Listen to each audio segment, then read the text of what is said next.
Hello YouTube friends, Ben here. Today we're going to do something very different.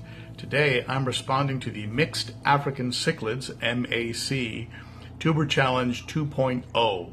And what is that? That's a group that is available through Google Plus called Mixed African Cichlid. And it's just a great group of people that get together and discuss everything about African cichlids and post videos, things like that. And so I was challenged by Anthony, who has a YouTube channel called Unconventional Aquatics. You should check it out. It's a up-and-coming channel, has some good content, and let's give that channel some love and get it some subs. So without further ado, let's just jump into it. There's 10 questions I'm going to answer. And number one, other than fish, what animals do you own? You've heard them in my videos sometimes unintentionally. I own beagles, and I have 2 of them, and you can hear them braying sometimes. They don't bark, they bray, they howl, and it can be a little annoying when it goes on for too long. But they're very sweet dogs. What other fish would you try? This is number 2. What other fish would you try besides what you own? I think I wouldn't mind going back and working with discus a bit. I love discus. They're very, very beautiful fish.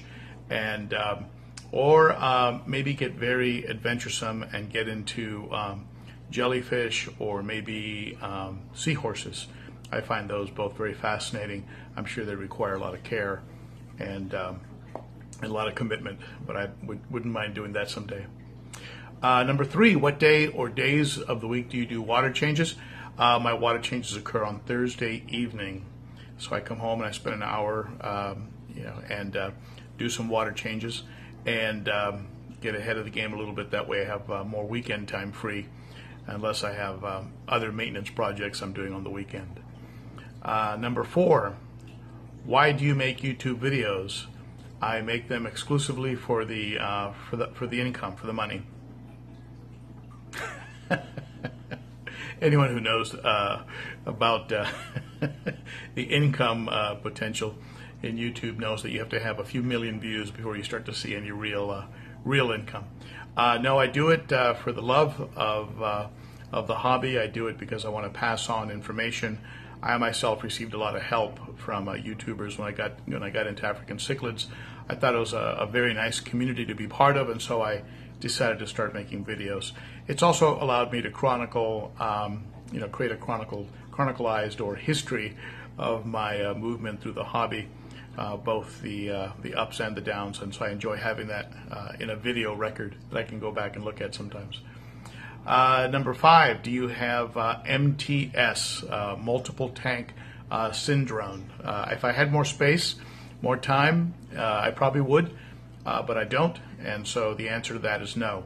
I'm pretty stable right now with 3 tanks, one that is a quarantine, doubling as a grow-out tank right now, and a 60-gallon grow-out, and the 135 that you see behind me. Those are my 3 tanks.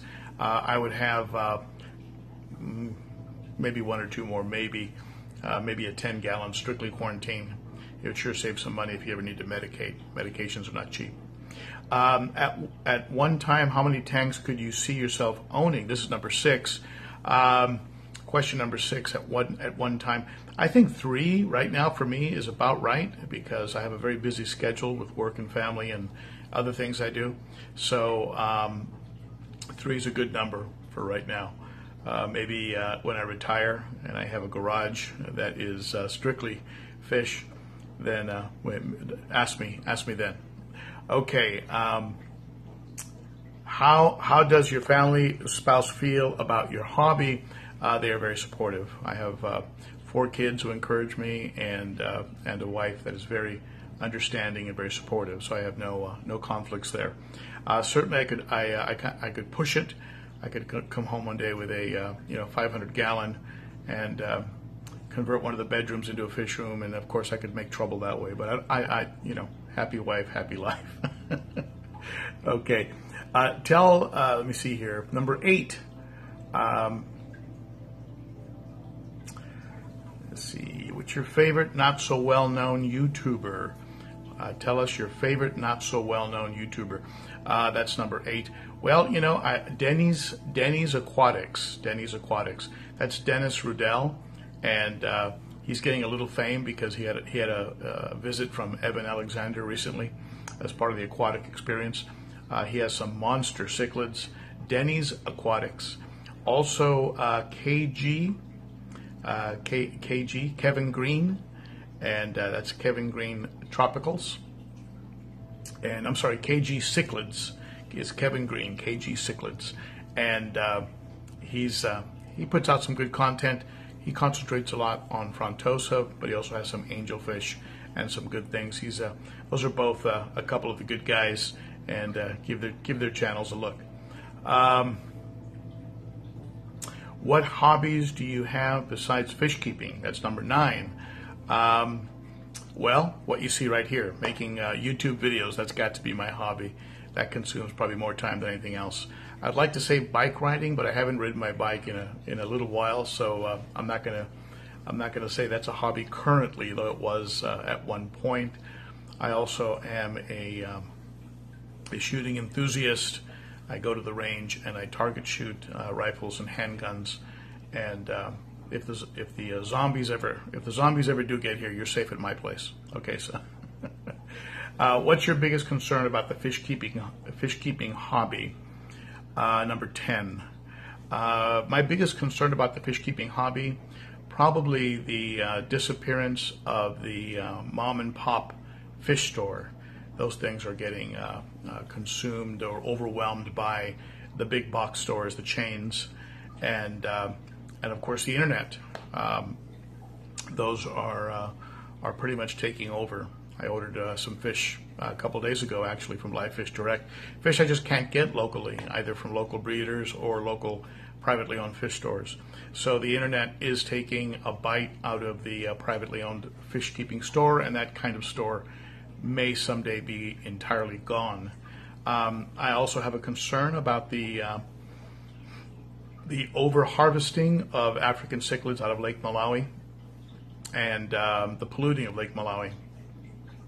You know, there may be, we may get to a point where some of the fish, some of the African cichlids are only existing in aquariums. In other words, they're gone from the wild. Some animals, for example, a certain kind of, I believe it was like a certain kind of antelope was brought over from Africa many, many years ago, and currently only exists in Texas. It is completely wiped out of Africa. That could happen to certain types of cichlids, and so that does concern me a bit. And there are organizations that help with that. You know, the Cichlid Association, the ACA, people like that, I believe, are helping, and that's a reason to be a member and to donate if you can. Okay, so that's my M.A.C. TuberChallenge 2.0, and thank you, Anthony, for the challenge, and thank you for Kevin and the group over at Mixed African Cichlids for the Google Plus group that you folks maintain over there. And I guess if I had to challenge a few folks, it would be a couple that I mentioned here in the video, Kevin Green and Dennis Ruedel, and I guess I need to come up with a third one. So I'll take all 3 of the admins off of my Facebook page, the Ben.o.cichlid Facebook group, all 3 admins, so that includes the legend Eaven Alexander. Okay, so Evan, if you hear me, Kevin and Dennis, you've been challenged in the M.A.C. TuberChallenge 2.0. Okay, so there you have it. A little bit of a peek behind the curtain there. Thank you so much for watching, folks. You appreciate it.